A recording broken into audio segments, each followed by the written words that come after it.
Rose, sure. Nice girl. Who wants to know? I'm Alan Wake. The writer, huh? I heard on the radio you were visiting. Well, I'll show you her trailer. That Rose, she's a nice girl. Always pays her rent on time. As I was saying, Al, I found all sorts of weird stuff from the local newspaper's archives. This place is crazy. Disappearances, mysterious deaths, urban legends come true, and get this, most of this stuff takes place around Cauldron Lake. Well, you ain't wrong, mister. The Indians thought the lake was a doorway to the underworld. I'm the God-fearing type myself. I don't hold with that sort of thing. Yeah, okay. Anyway, there was an island there owned by a guy called Thomas Zane. Now, some of the articles I found about him make him out to be a famous writer, but I ran a bunch of searches, couldn't find a single thing he wrote. Zane was heavily into diving, so much so that the place came to be called Diver's Isle. But the volcano under the lake erupted in 1970, and Zane went down with the island.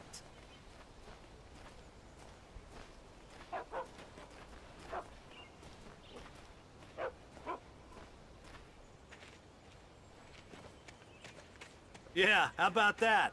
It was there in the morning, as if it had fallen from the sky. But it would take a tornado to lift something like that. We're damn lucky it didn't crush any of the trailers.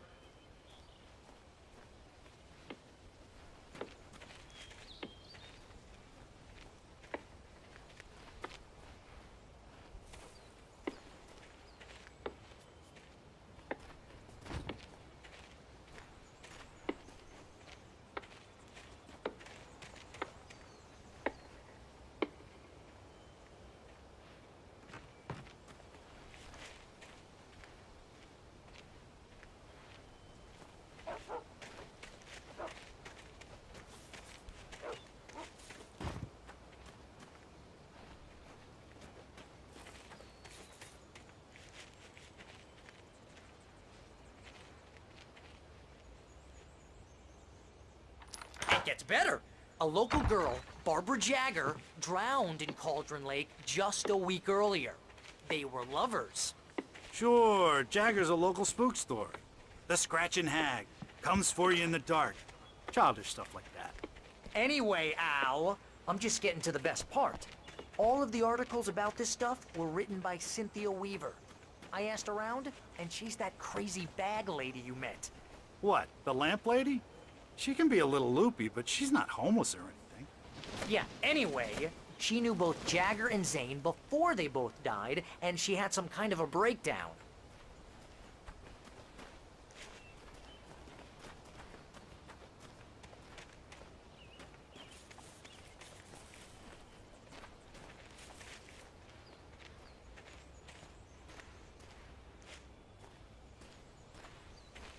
Well, mister, this here's Rose's trailer.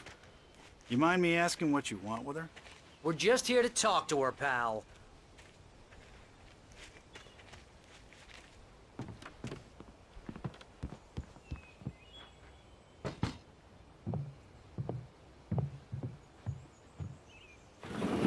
Welcome to...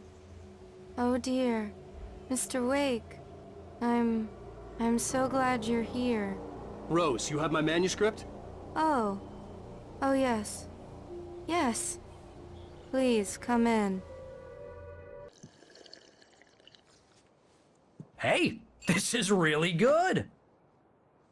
Rose, Yes, my manuscript. I really need it. I understand. I know what you need. A muse to inspire you. Oh, for Barry. She doesn't have anything. Yeah, hey, Al? Al, what's... Oh... Barry! What? What?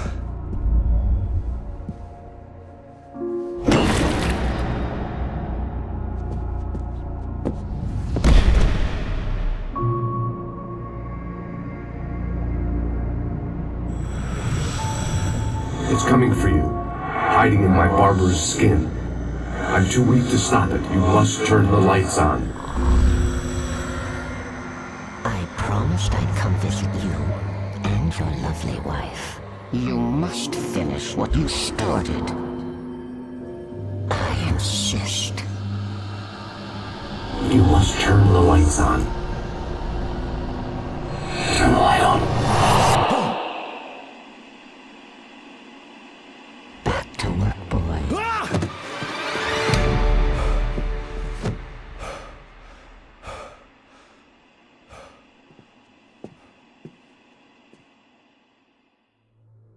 I felt nauseous, hungover. Only anger kept me going.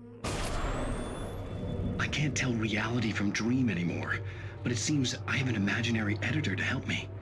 She's an old woman in a funeral dress. I call her Barbara Jagger. She's very strict. I'm writing faster and faster. My manuscript is being heavily revised. The edits are getting very aggressive, and each day there's less of me and more of her. I hate it, but I know she's right. She promises me I can save Alice this way. She knows more of this than I do. About the complex incantation I'm attempting. About this place. She's worked with another writer under similar circumstances, Thomas Zane. The genre of the story seems to be shifting. It's turning into a horror story. I'm getting close. I can feel it.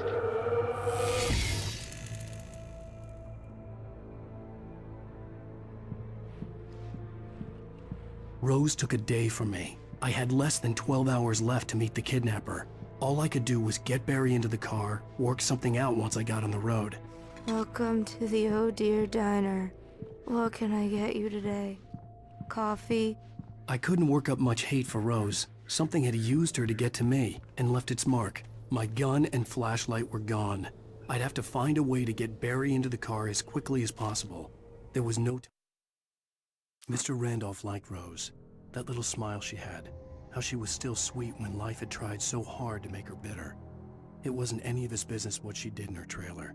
But those strangers, the Rider Waste.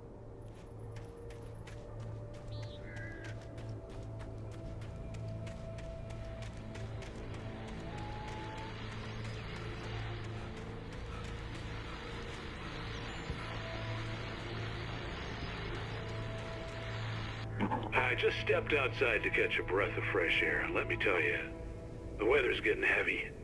Nights like this make me especially glad I'm here talking to you and not home in bed. Once the weather takes a turn like this, I can't...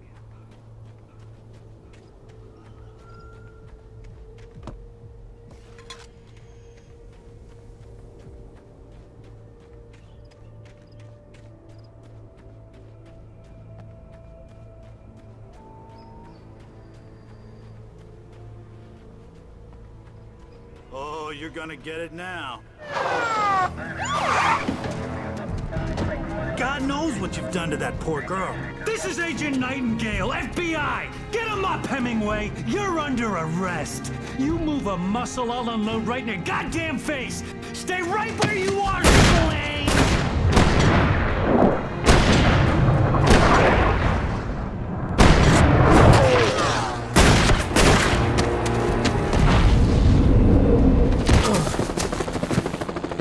What are?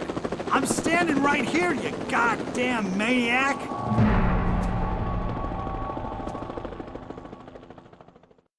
I hated to leave Barry behind, but there was no way I'd miss my appointment with the kidnapper. Give it up, Mr. Wake. Come on. Take it easy on him. Get after him. Don't let him get away. Move it, move it, move it. Unload your shot. Let him get away.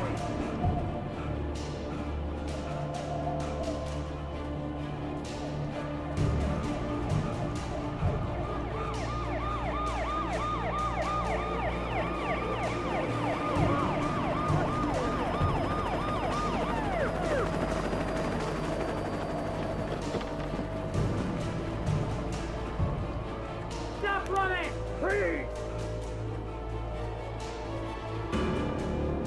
Okay, men. Keep your eyes peeled. He's gonna try to make it through here. Move on! Oh, damn. Man out! No! No! Stop! He's right there! He's running! God damn it! Where did he go?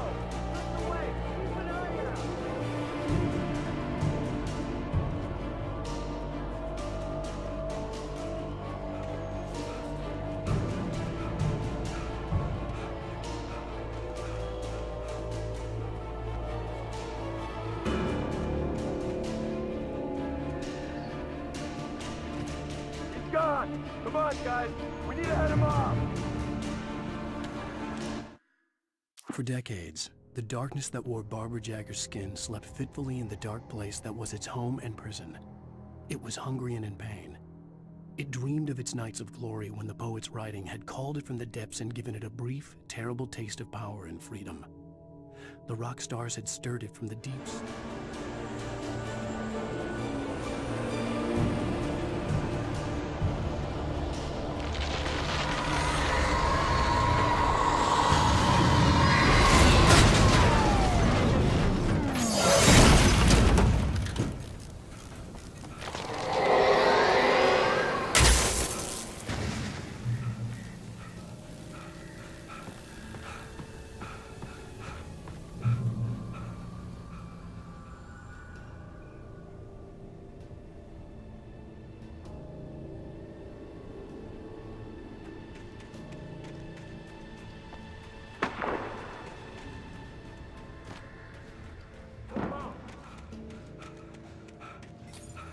Search the area.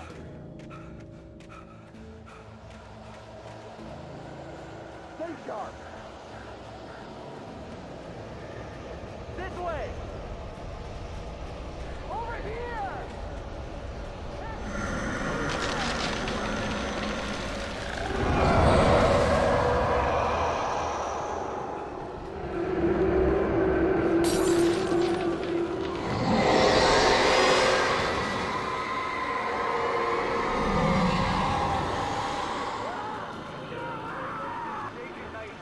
I've lost contact with most of the men you assigned to me. It's waste doing. This horror was everywhere I went, circling me. The cops didn't stand a chance. They were after a writer, not a monster.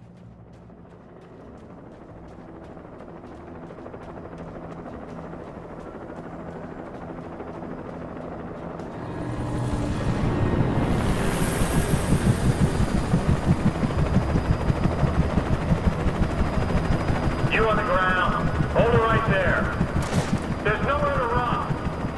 Freeze!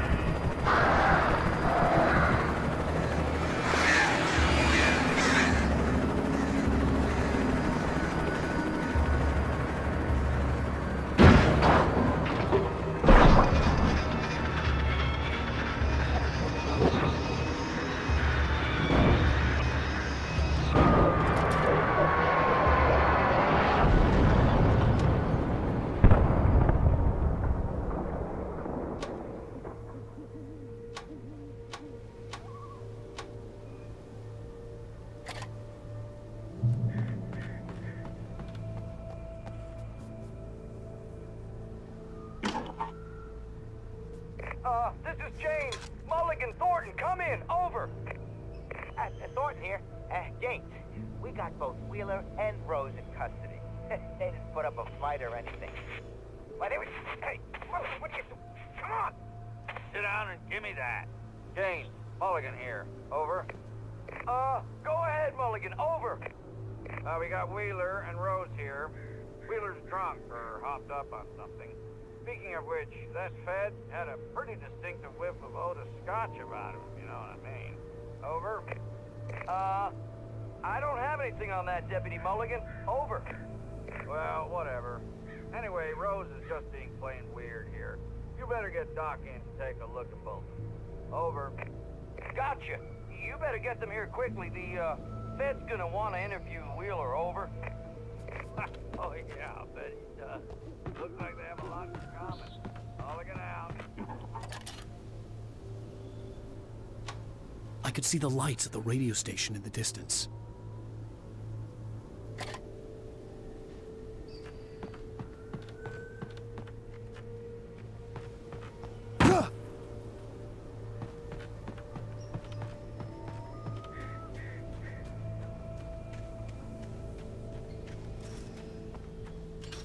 I imagined that the broadcast tower in the distance was part of the local radio station.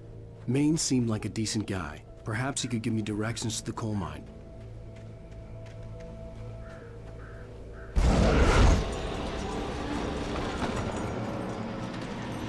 Unnatural shadows clung to the gate.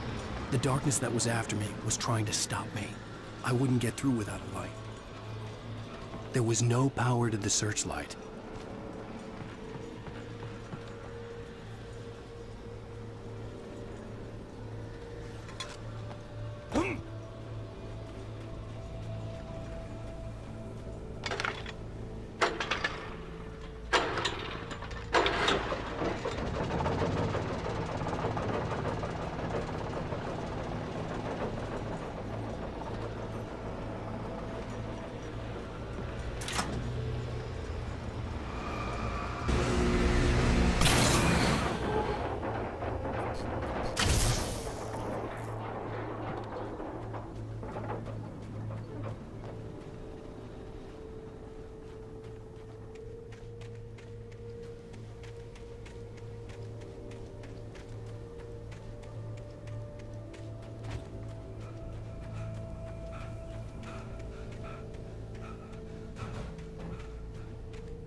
It took me a moment to recognize the flashbang grenades. They were an ideal weapon for my situation. Team 1, come in. Over. Team 1, this is Sheriff Breaker. Report. Over.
And here's another call. You're on KBF-FM with Pat Maine. It's Milt Peabody, Pat. What's on your mind, Milt? Well, I live near the trailer park.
hope Maine could lend me a car to get to the coal mine.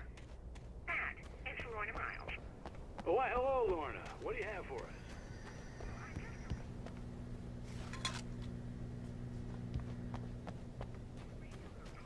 Of course you would have trouble in a place like that. I mean, what do you expect? The sheriff should be helping us normal citizens instead of wasting resources on those people. Well, They'll have to try to sort themselves out. I'm sorry, but my granddaddy settled in Bright Falls in 1911. well, thank you very much for that compassionate viewpoint, Lorna. Oh, here's a little surprise. The famous writer Alan Wake just walked in. Folks, I'm going to see if I can talk him into an interview. Come on in, Mr. Wake. Oh, I'm so glad you could find the time to do this, Mr. Wake. Nowhere to run now, Dan Brown. You back away from me. Don't hurt. Whoa. Everyone calm down. Put the gun down. We're all friends here, right? Cool your jets, Nightingale. We got him.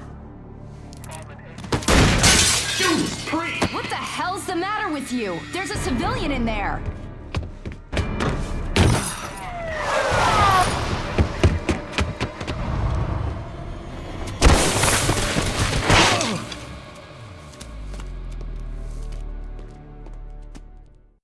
I'll get you yet, even if it kills me. You hear me?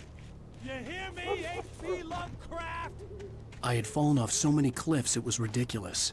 That's what you get for naming a book The Sudden Stop. It was probably good I hadn't had the chance. Nightingale stared through the broken studio window into the dark woods. He turned around, started to walk out, but Maine grabbed his arm. "Young man, you almost shot me. You don't shoot off rounds at people." Maine, where I was going. I'd have to lose the cops and find my own way to the mine.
No sensible reason for the power company work lights to be here. It was almost as if they'd been left for someone like me to use.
Sarah trusted her gut, and her gut said Agent Nightingale was an asshole. He felt wrong, and it wasn't just the smell of stale booze. It was in the way he flashed his badge, pulled rank, the look in his eyes when he wanted answers. Where was Alan Wake? What was this about?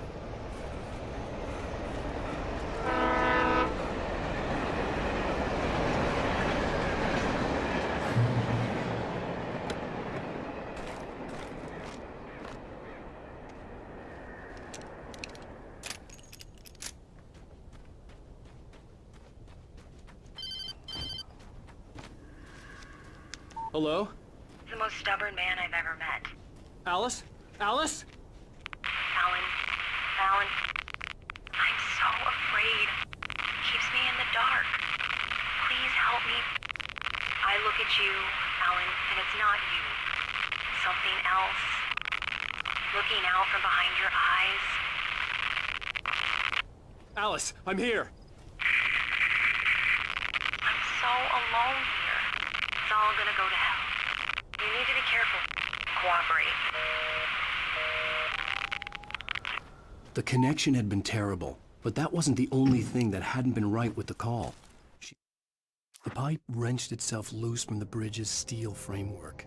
Wrapped in darkness, it floated in midair, twitching. For a moment, I didn't understand what I was looking at. The heavy object looked wrong somehow, but she had called me.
I could see a railway bridge up ahead, and a warehouse of some sort on the opposite shore.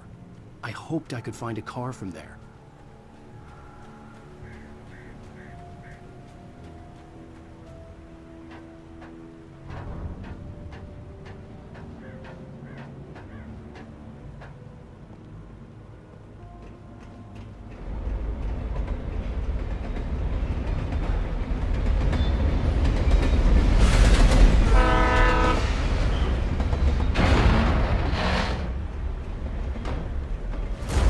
That was pursuing me was growing stronger, and it was taking over everything in its path.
I slammed the door shut right in his smug face.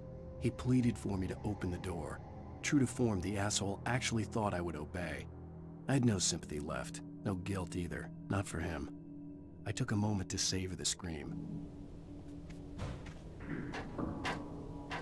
As a teenager, just starting to get interested in writing, Stephen King had been a source of inspiration to me. I thought about all the inanimate objects that had come to life in his books. No one is safe in a good horror story. Certainly not the protagonist. That's what makes them fun. This was anything but. The darkness could possess anything, and it was getting closer.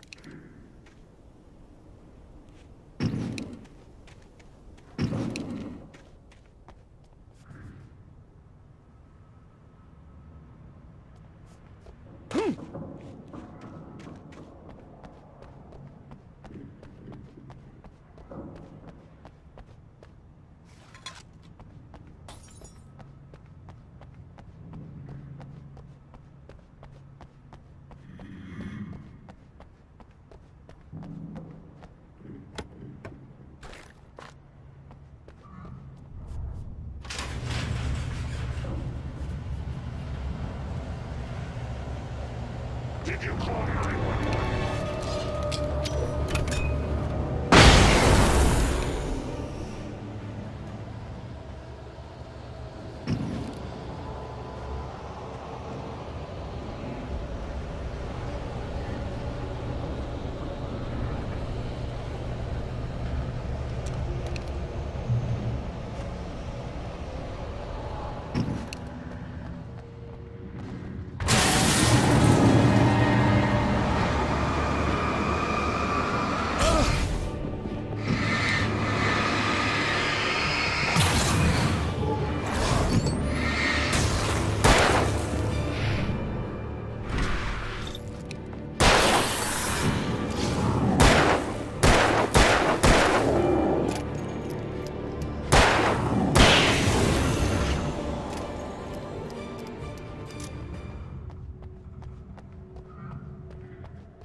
The darkness surged towards me, sucking everything loose from the ground into its depths, tugging at my clothes. I saw the flare the kidnapper had dropped and threw myself towards it just as I felt my feet leave the ground. The darkness embraced me with the force of a tornado. Somehow I managed to light the...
never been this glad to see the sunrise.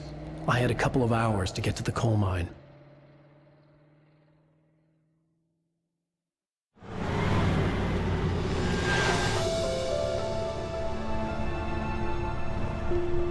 The coal mine wasn't far now.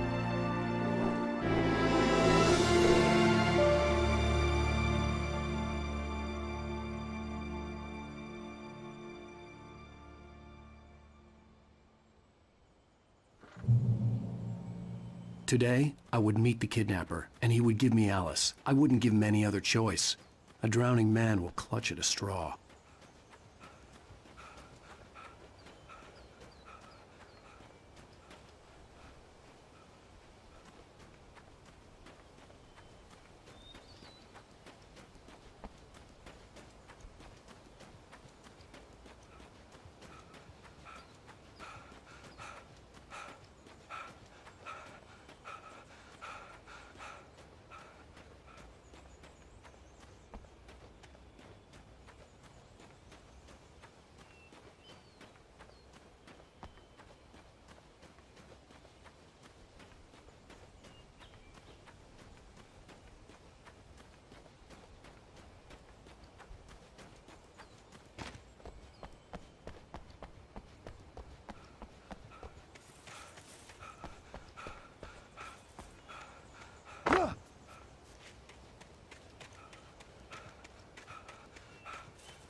This is Pat Main, and you're listening to KBF FM. Folks, I want to apologize for kind of abandoning you to that looping music track last night, but I was detained. See, I encountered a big shot.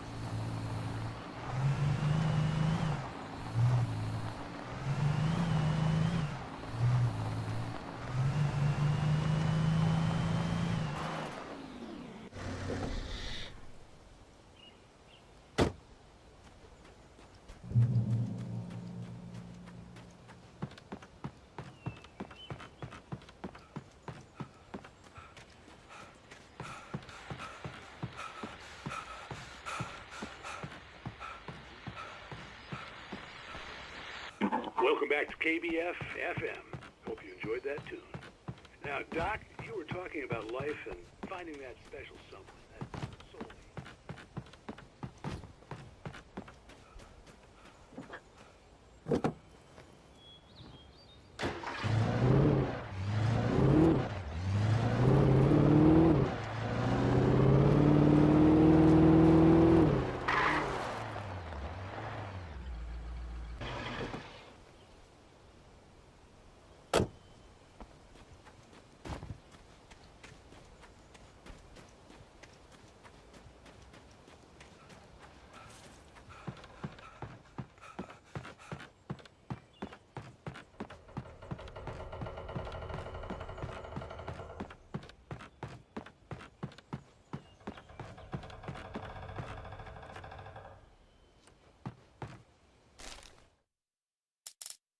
Vermont. Spying on the writer on the ferry had been a disappointment.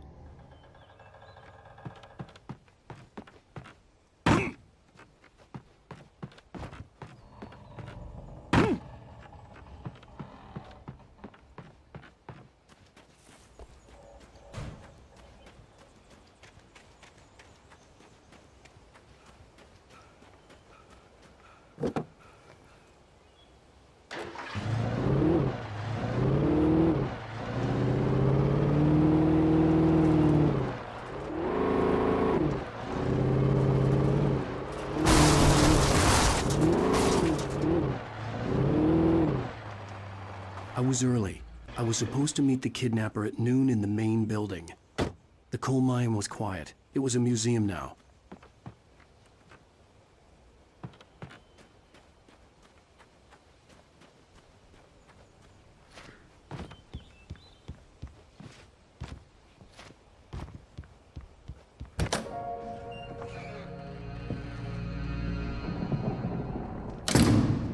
I didn't want to go outside.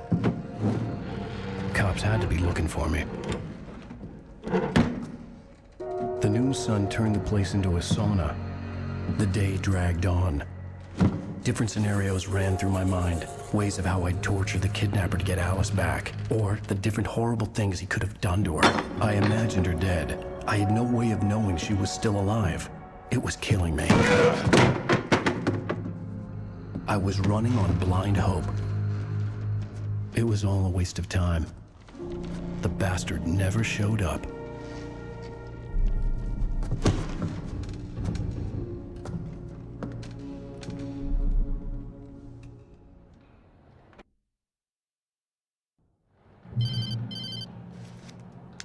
Wait! Where the hell are you? Change of plans. You know where Mirror Peak is? It's a big mountain north of where you are. You follow the path from the mine, you can't miss it. There's a lookout point there. I'll be waiting. I'm through being jerked around by You you. want to see your wife alive? Because if you do, you better watch what you say to me. Do we understand each other?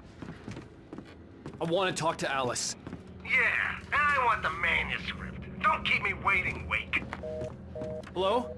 Hello! Ah! I'm gonna kill him! I had to get to Mirror Peak.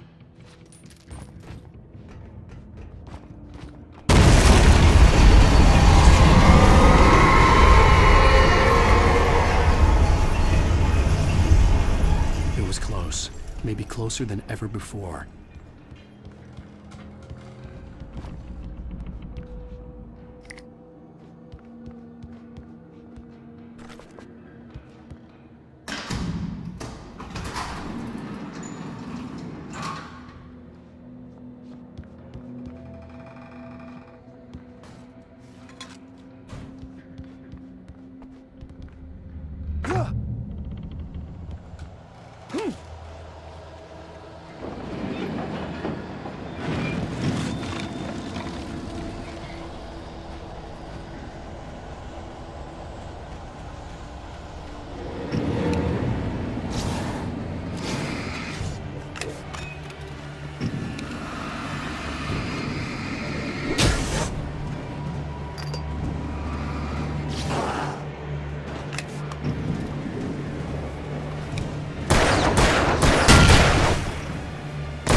When Thomas Zane fell for Barbara Jagger, it happened fast. She was young, vibrant, and beautiful, full of life.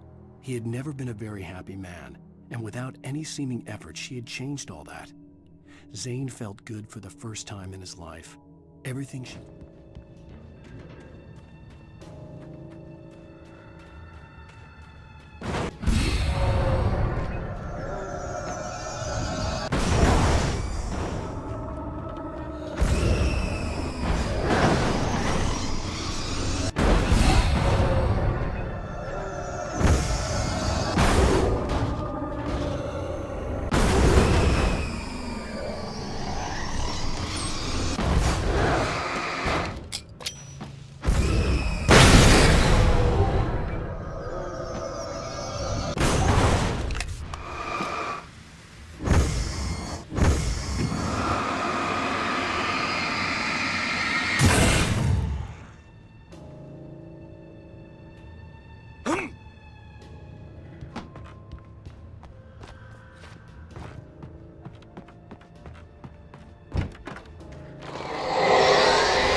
building. I had to find a way to avoid electrocution.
Some of the Taken retained echoes of their former selves, but these were just the nerve twitches of a dead thing.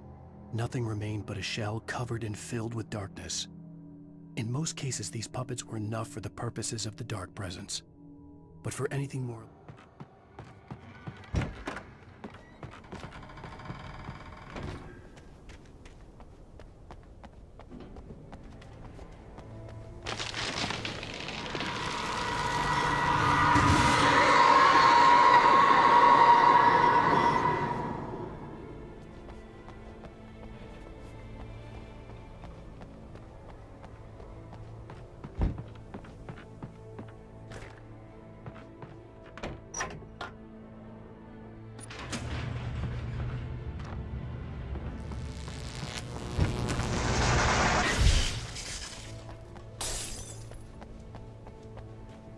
There was no way the flashbang grenades were Standard Power Company equipment.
I stared through the bars of the jail cell.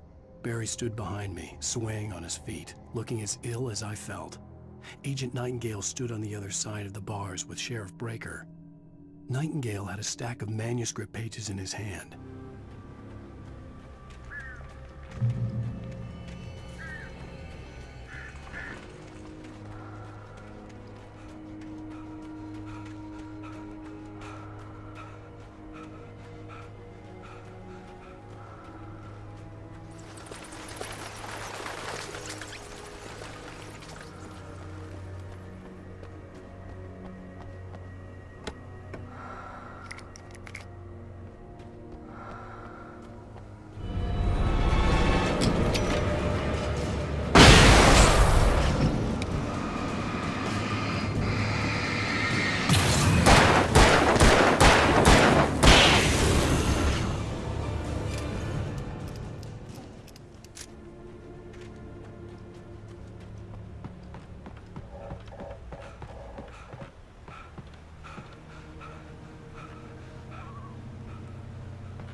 I had no real plan.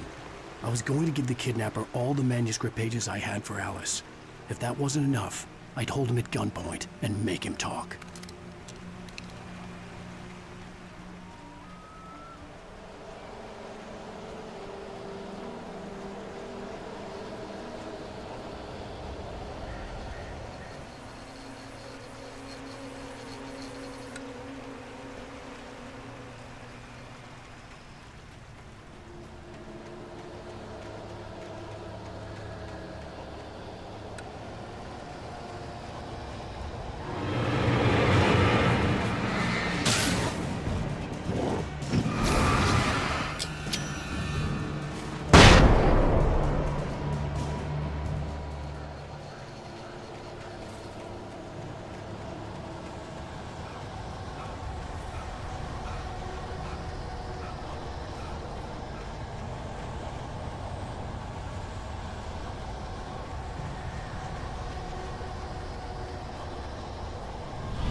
dark presence was moving ahead of me in the same direction I was going. A cold feeling settled itself in the pit of my stomach.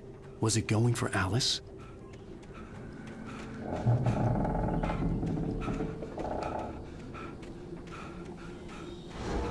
The graveyard shift may cause cancer.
The place was dead, a ghost town.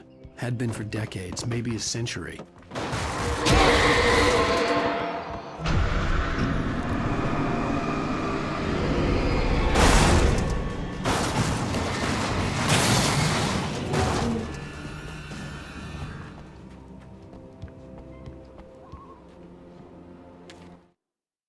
Things were never as simple in real life as in fiction. I had lost count of the times I had wished there'd be a clear reason for my writer's block. Something to fight, something to lash out on. There wasn't. I was filled with doubt. I was nothing like the hero in my books.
Anything outside of riding is a struggle. I feel ill. I managed to make my way downstairs. There's a shoebox filled with books and papers by Thomas Zane. It's very hard to focus, but I managed to read some of it.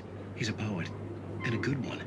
He writes of muses and creators summoning fabulous things from a magic lake, using his powers to shape the world of a realm of gods and dreams and demons, dark things that wait for a chance to slip through, wearing the flesh of men as disguise. Zane writes about himself, his girlfriend being taken over by a dark presence, about growing scared of the lake. Zane believes it's a mirror to the gaping void of darkness above, where some Lovecraftian presence lurks. I crawl back upstairs. I'll borrow these things for my story. They ring true. They fit.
The kidnapper had sent me a text.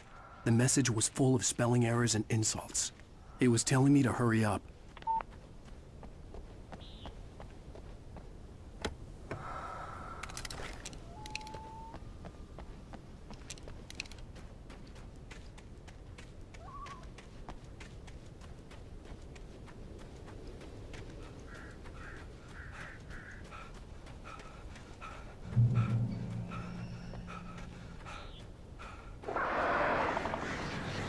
Birds.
Even behind the closed doors and curtains of his grimy room at the Majestic, the local motel, Nightingale could feel the locals' eyes on him, the unrelenting pressure of their judgment.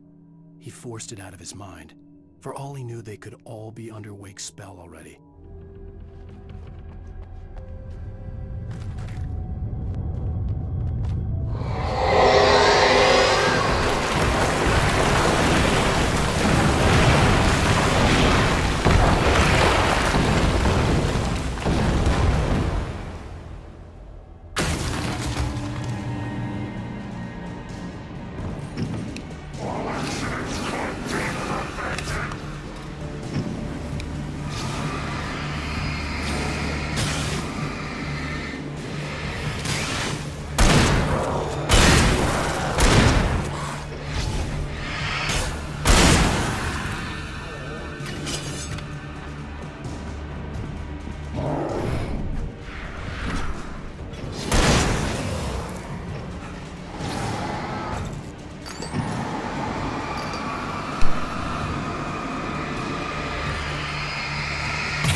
I'd have to make my way up this mine shaft in order to go on.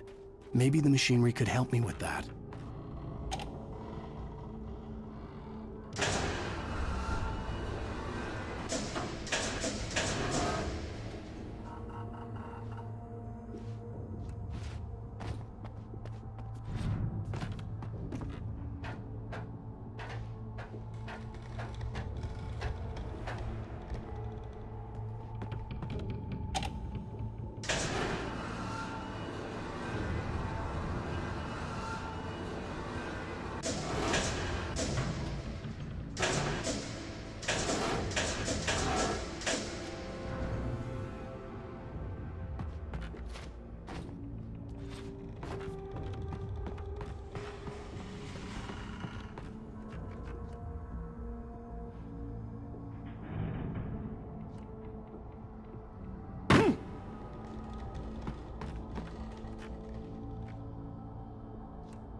Lightning flashed behind the windows of Cauldron Lake Lodge. Tor Anderson laughed and held the steel hammer above his head. Nurse Sinclair was trying to calm him down without success. Tor grinned madly and shouted, "My..."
Great. Another cable car.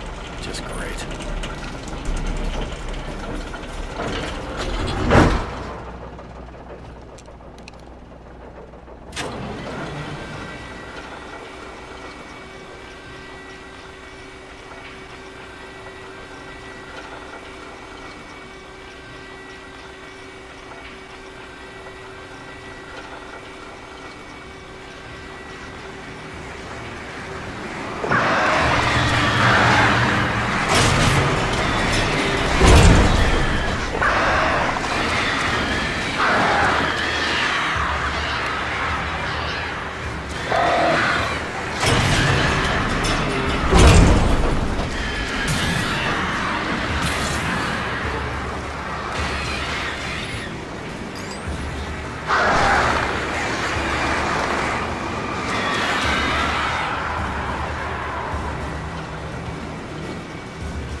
Maude had checked all of Stucky's rental cabins.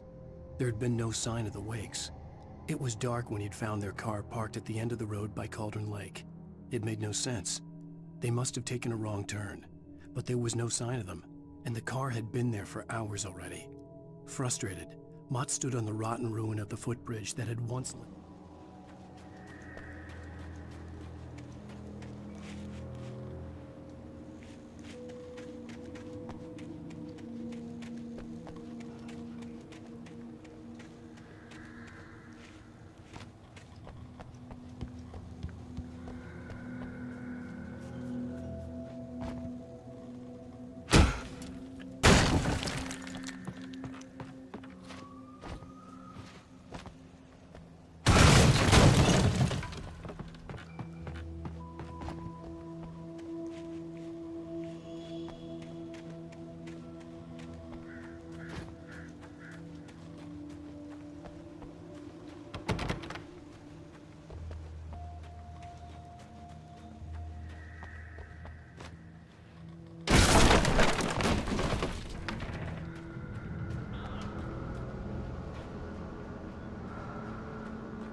I could see Cauldron Lake. I thought I could make out the spot where the island and the cabin had been. There was a light near it. It had to be a boat.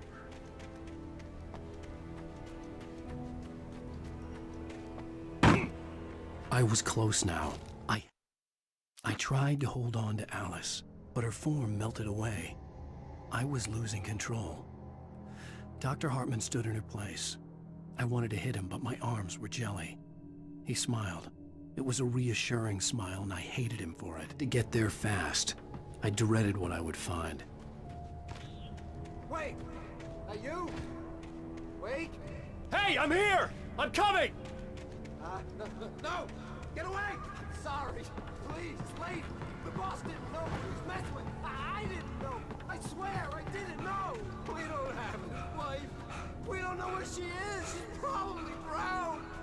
We just said we had her to make a play ball. You see? They get him writing for us. Please.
Previously on Alan Wake.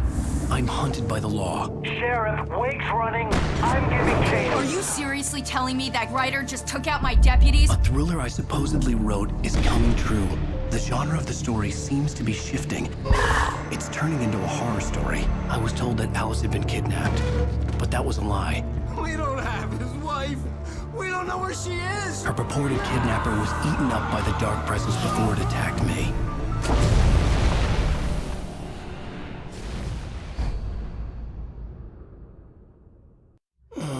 Alan, shh, baby.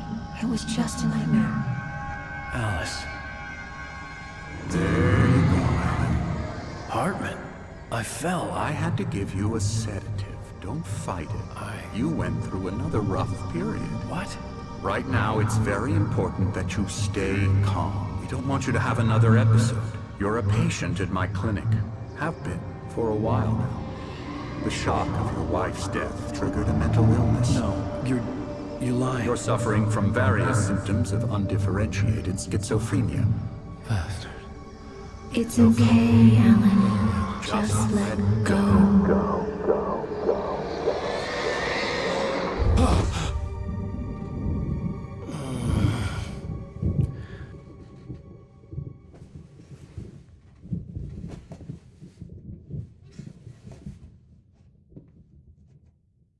I felt groggy. Whatever Hartman had bumped in me was making me numb. I felt like this was happening to someone else. Someone I was watching on television. I couldn't think. Couldn't focus.